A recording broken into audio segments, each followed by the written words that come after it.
tribal or regional.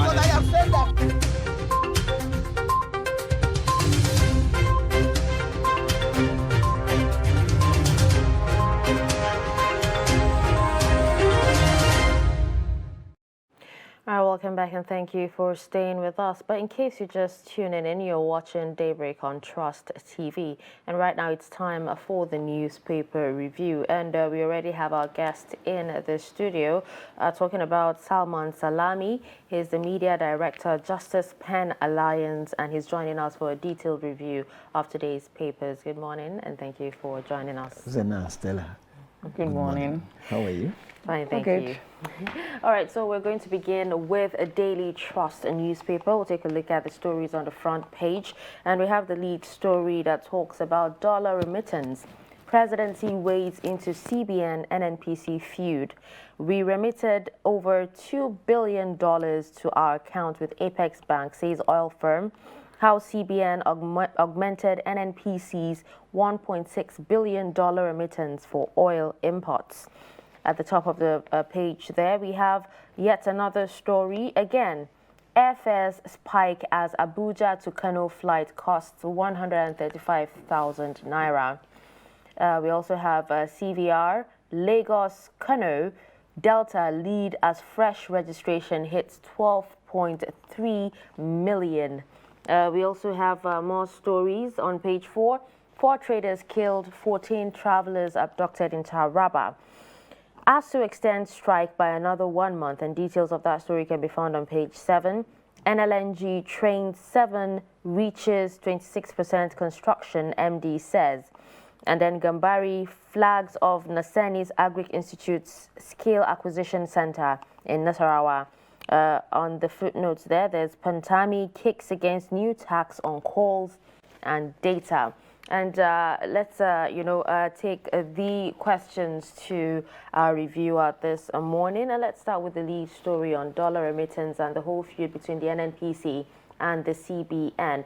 NNPC saying they've remitted, a large amount of, a large sum of money. And, just share your thoughts on the whole feud. Well, this unnecessary feud between NNPC and the CBN is rather embarrassing. Embarrassing in many ways.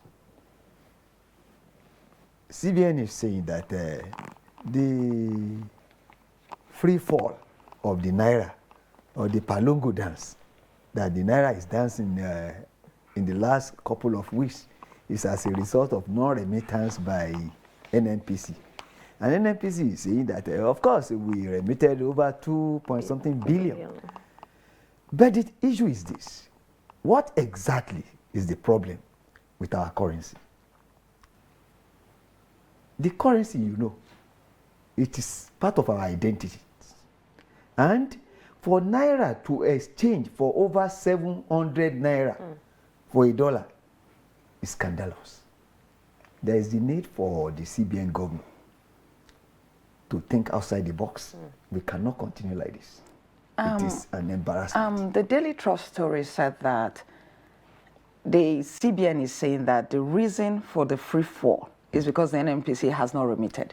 The NNPC said it remitted. But the CBN is saying that what the NNPC remitted that money for is for its operations, not necessarily into the coffers of the government or for the country, Now, and the story went further to say that the presidency has intervened and is looking at it. Do you think that that intervention between the CBN and the NNPC can bring a solution to this free fall of the Naira?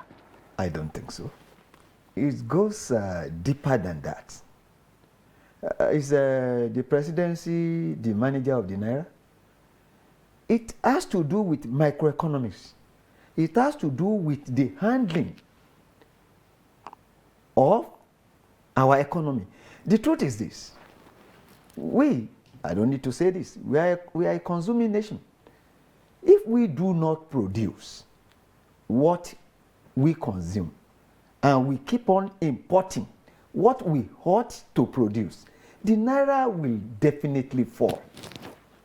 You see, the problem, a lot of people have continuously said this, that Nigeria needs to produce so that we import less, and then, of course, we don't take out too much of our forex so that we can have. Now, the thing is that, you know that at the moment, there are disruptions to production. Before now, we weren't producing enough. People said that. Now, it's even worse because of the insecurity and all of that. How do we get out of this, knowing fully well that the insecurity is a huge, problem at the moment? It's a huge barrier. No doubt about that. How do you go around the insecurity to boost production? That's, Well, without peace, we can hardly achieve much. We all know that. The insecurity, too, I agree, is part of the problem, if not the major problem. Because if A causes B, B causes C, and C causes D, if you deal with B and C, you are wasting your time. You have to go to the root cause, which is insecurity, I agree. And again, there is distrust. The diasporans, they do not remit again. They do the remittance from diaspora helps the naira cushion the effect of all this, but it's dwindling. It all boils down to one thing: there is the need for the government of our country to do more. They are trying, no doubt about that. There's still the need for them to arrest this spate of insecurity. Well, if you actually talk about this, they would actually tell you it's a global problem. But then, what about the new image of the NNPC? Do you think, in time, or in the shortest period of time, it would help, boost the value of the naira? Well, you see, old in a new wineskin. But the truth still remains this: there is the need for us to be sincere with what we are doing in this country. The mere change of name will hardly help. But the truth is this: let us believe in this country and let us do the right thing. Perhaps if we choose to do that, there is hope for this country. All right, so let's take a look at another story. I noticed you giggled when I actually, read it, talking about, airfares, the whole aviation industry. And right now, airfares, spiking, especially from Abuja to Kano, because, an hour flight now would definitely cost 135,000 naira, if not more. Let's have your thoughts on the whole aviation crisis. There's a big crisis in the aviation industry. Well, it all boils down to the value of the naira. The aviation industry is dollar denominated. Almost everything, both the parts of the aeroplane, both the A check, B check, C check, all the checks, they have dollar input. And if the value of naira to dollar is what we know it is, then definitely there is the need for the operators to increase the fares. And again, the so-called Jet A1, which used to be 180 naira, is over 1,000 naira now. Yeah. But the danger in all this is this: the safety. There's no parking space in the air. This is why NCAA has to come, the regulatory body, Nigerian Civil Aviation Authority, has to come in and be alive to their responsibilities, because the safety of the passengers is paramount, irrespective of.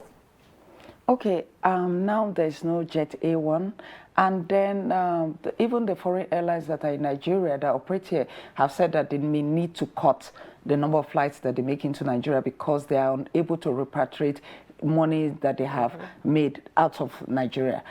And some persons have said that, okay, to get around the Jet A1, because the minister has said that one way of tackling it will be to get the refineries to work. And that, of course, we know is not immediate, right? So some persons have said that, okay, maybe the way out is for the government to import it and subsidize it. But some other persons are saying, already the government is spending so much on subsidizing petrol. If the government now goes into subsidizing Jet A1, what happens? Is this sustainable? Are we back to the basis, or we have reached what they call the sack? They have even said that when Dangote refinery comes into operation, which we're looking at about maybe June, July next year. the truth is this, and we must say this. We are saying this not because we just want to criticize the government. We know they are trying their best, but then there's the need for them to do more. If it means importing Jet A1, for Christ's sake, please do that. And subsidize? Of course. Will the government be able to sustain that? Subsidize Jet A1, subsidize PMS, you know? You see, the subsidy we all know is unsustainable. And there is much more to it than what we are seeing. There is the need for openness. The PIA, Petroleum Industry Act, is there, and the Nigerians are not even feeling the effect of that. I want to plead with the government that the interest of the downtrodden masses should be paramount. And let me tell you, there's suffering in the land.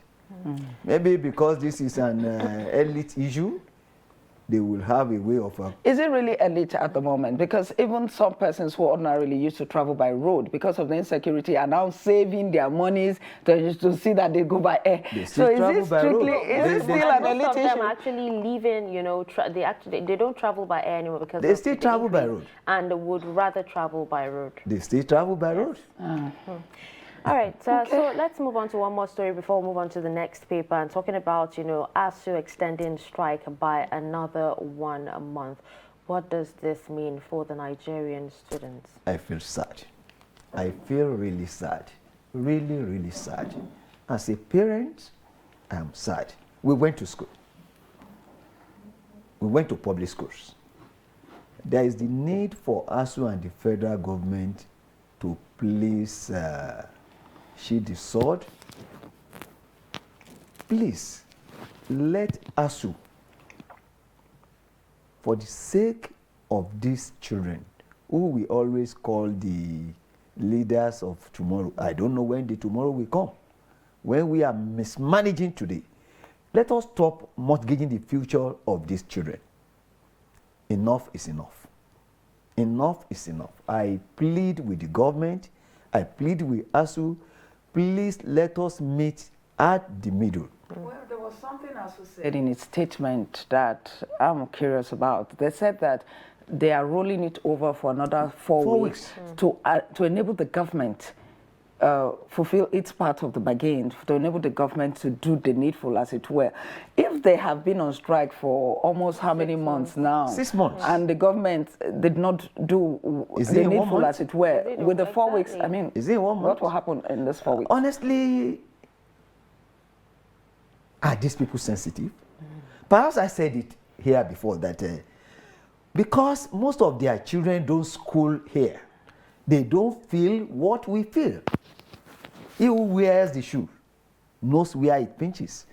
The students have been home for almost 6 months, and you are still rolling over for 1 month, for Christ's sake. But some of these lecturers as well, you know, are actually having it bad, you know, at the same time, but they're still adamant about, you know, the whole calling off the whole strike. They're not being paid salaries. So most of them have resorted to, you know, farming and other things. So they said, but the truth is this. At the end of the day, when two elephants, when they fight, the grass suffers, as they say. The children, our students, our children, it is their future that is at stake. And no matter what these people feel the issues are, let us think about the future of these children, and for God's sake, let us call off the strike. But the government too must be sincere with their promises to us. So which one do you want first? Do you want the ASU to call off the strike before the government redeems its promise, or do you want the government to redeem its promise first? The two should go. The two should work together, yes, right? Yes, okay. Yes. All right. I think let's take another newspaper now, The Nation.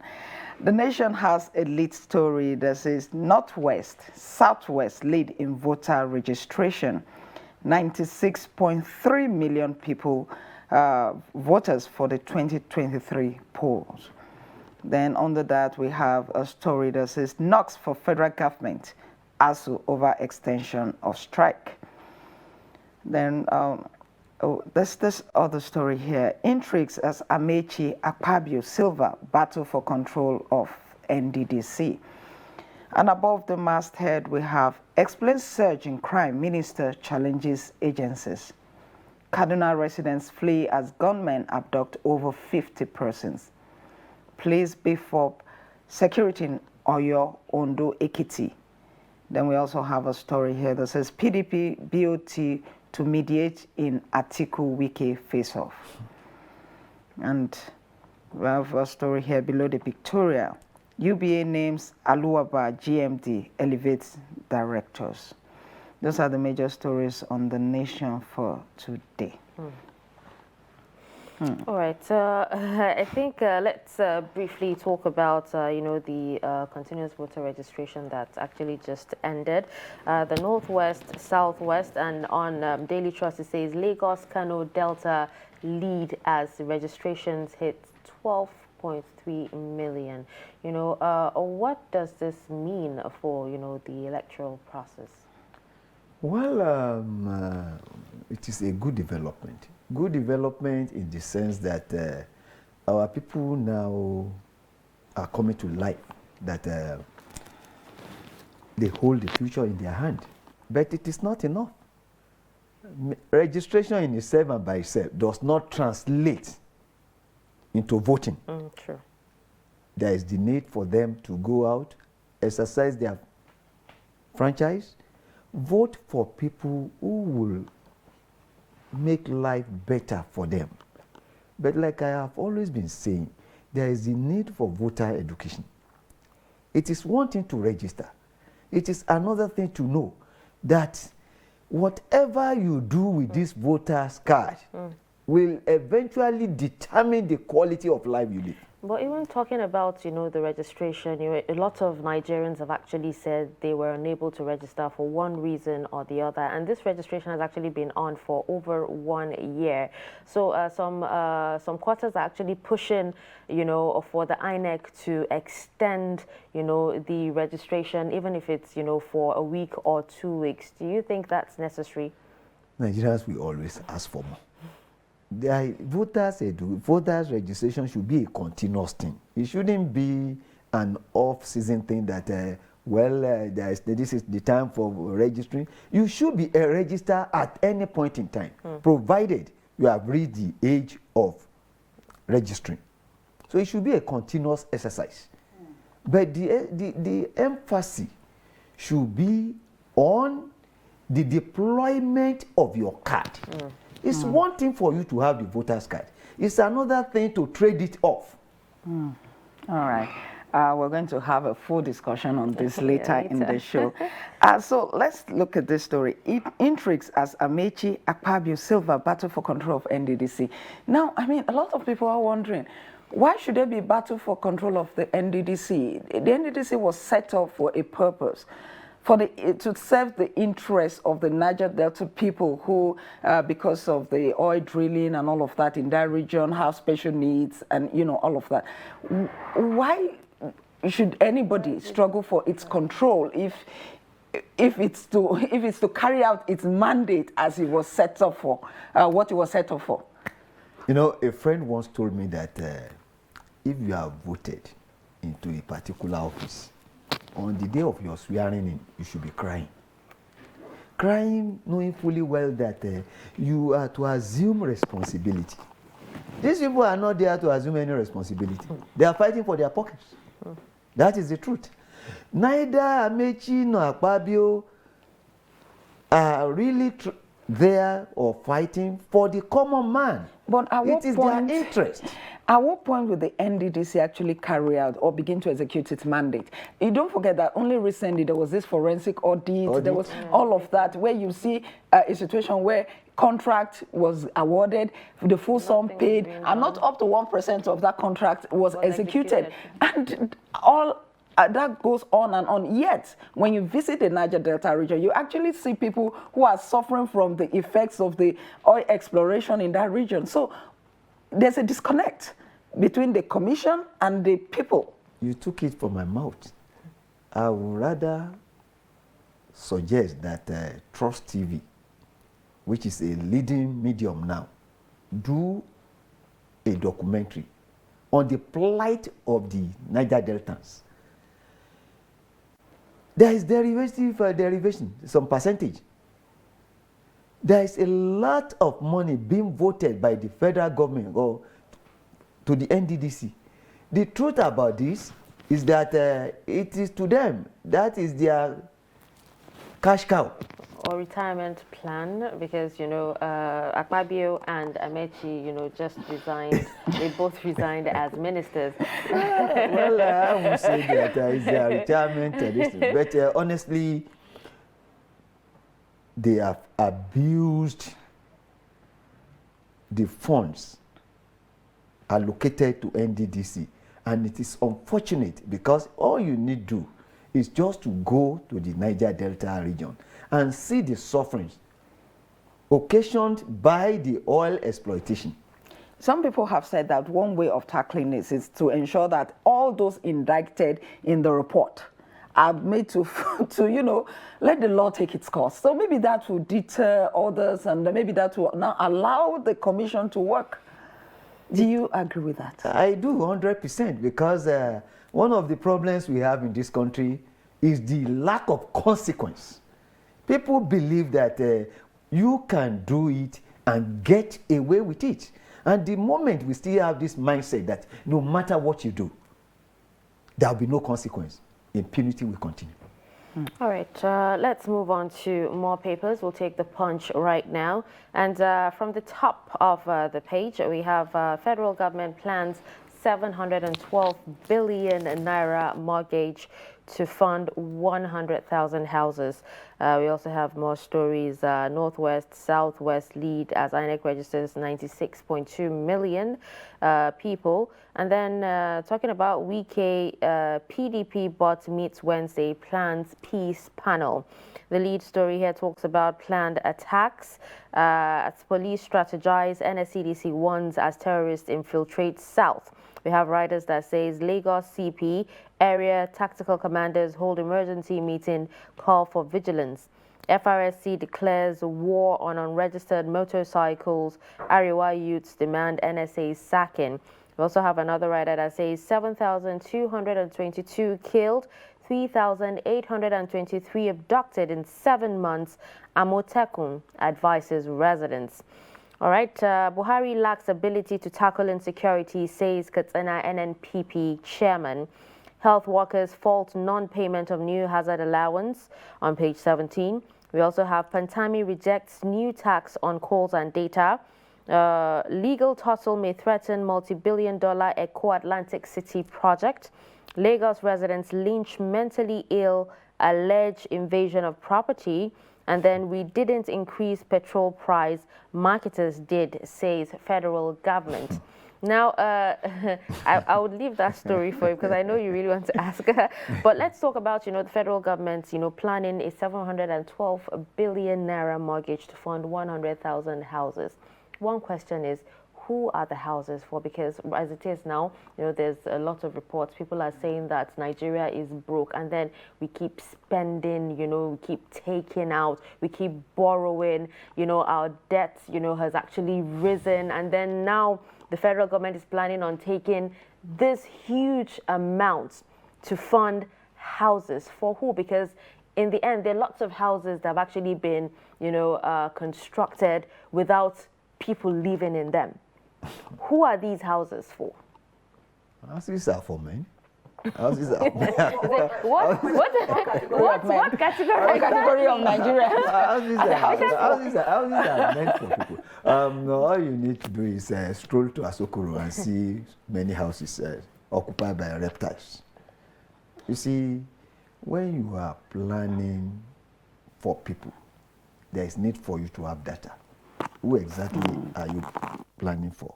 What is their capacity? I mean, what is their, if you are planning for housing, you are planning to house how many people? In what category? What is their power? I mean, purchasing power. Because if there are so many houses unoccupied now, and it's because the rent is beyond the ordinary man. Are you with me? But clearly, there's the need for the government to still embark on housing projects. You need to house the people. But the truth is this, it should be meant for the people, the real people who are the downtrodden masses. And when people are not empowered, you know the rate of unemployment in the country. We have not fixed that. The insecurity is there. Existential problems here and there. When are we going to have good news? All we have been reviewing has always been, so to speak. Well, just that it's not on the front page, but Nigeria has won some gold medals at the Commonwealth. That's good news, right? That's good news. Yes, that's good news. We are better to be doing very well in sports lately. Thank God for little mercy. Yeah. Okay. I want to talk about the PDP and its crisis. Wike and the flag bearer of the party, Alhaji Atiku Abubakar. Now the BOT says that its meeting on Wednesday plans a peace panel. The elections are just about 6-7 months away. Do you see them managing this crisis before and then settling all aggrieved members to be able to go into the election strong as a party? It is a normal thing. You see, what is politics after all? Who guess what? How and when? You see, it's unfortunate that instead of discussing issues, we are discussing people. And it only shows one thing, that little minds. None of the parties, none has come out to say that this is what I want to do for Nigerians on education, on health. Well, when you say that, they'll say the campaigns haven't started. It has not. They say the campaigns it has not. But even that's why they haven't told us all of that. But what we are seeing is unhelpful. Look at what Ruben said yesterday, when Wike picked on him. Of course, Ruben gave it to him. He took him to the cleaners. The issue should not be personalized. Let us discuss issues that will raise the bar on politicking or governance. Well, I want to believe that Wike is aggrieved, rightly or wrongly, but then it boils to one thing, the circulation of the elite. It serves who? It serves them. You know, this infighting is Are they fighting because of you and I? Are they fighting because our children are not in school? They would rather fight because they feel shortchanged. This infighting is not just peculiar to the PDP. Even the APC, you know, you have Babachir, Lawal, and Dogara, you know, fighting both within the members of the APC, you know, yeah. Muslim ticket and all that. And we even have them, you know, visiting Wike. I don't know what that's all about, but, you know, a report actually carried a story of 5,000 members of the APC in Cross River State, you know, defecting to the PDP. Is there any difference between a monkey and a decorated monkey? Okay, which one is the monkey and which one is the decorated monkey in this case? A monkey remains a monkey. They are the same. Babachir Lawal and Asiwaju Bola Ahmed Tinubu, as we know, they are good friends. It is the issue of this Muslim ticket. Like you said the other time, when Tobi Amusan won this, did they talk about his religion? She was Nigerian. Did they talk about his tribe? In Nigeria. Yes. When he sues them, they talk about religion. When he doesn't, they talk about other things. The emphasis should not be on what you make of your relationship with your God. It's a personal thing. Let's talk about competence. Let us talk about merit. Let us talk about who will fix Nigeria. These are issues. All right, let's quickly take one more story. Stella, you've refused to take this, but I'll help you out. This story talks about the federal government saying they did not increase petrol price and marketers did. I don't understand. Well, what the minister said. What the minister said is that look, the subsidy is still there. We didn't increase it. In fact, the story said. Official statement. The story said that this thing you are saying. The minister said this thing you are saying about fuel price. We are not aware about it, but we'll find out. I mean, it is laughable. It is really laughable. If the tail begins to wag the dog, then something is wrong somewhere. So the government doesn't know that. Go to the fuel station. If it is not approved or it is not, the government does not allow it or approve of it, so they don't have regulatory body to Exactly. You know, even right take care now, of this. there are no queues anymore. yes, the queues. Because there are no fuel. Yeah, There's no fuel. there are no queues because. And some petrol stations are now selling at 185, some are selling at 200, and you see people actually driving into cars because they don't have options. The availability is more important. Exactly. It appears so, you know. The truth is this: whether we like it or not, there is increase in pump price, and people do buy it now because that is what they want. The question is who made that increase in pump price? Where did it come from? Well, they have told you that. The landing cost and this and that, there is need for increase in the pump price. But for Christ's sake, if that is what will reduce queue or make for people to get fuel and drive in right away, so be it. All right. Well, thank you so much for, this insightful segment, Mr. Salman Salami. Thank you so much. My pleasure. It was an absolute pleasure having you on the show today. Thank you very much. Like you said before the commencement of the review that nature has a way of taking care of everything. Definitely will. We hope to see you again sometime on the show. Thank you very much. All right, so that was Salman Salami, Media Director, Justice Pen Alliance, and he just joined us for a detailed review of the papers this morning. We'll take a breather, and when we return at the top of the hour, the show continues. Do stick with us. But in a situation where you find that a look like not necessarily tribal or regional. I have said that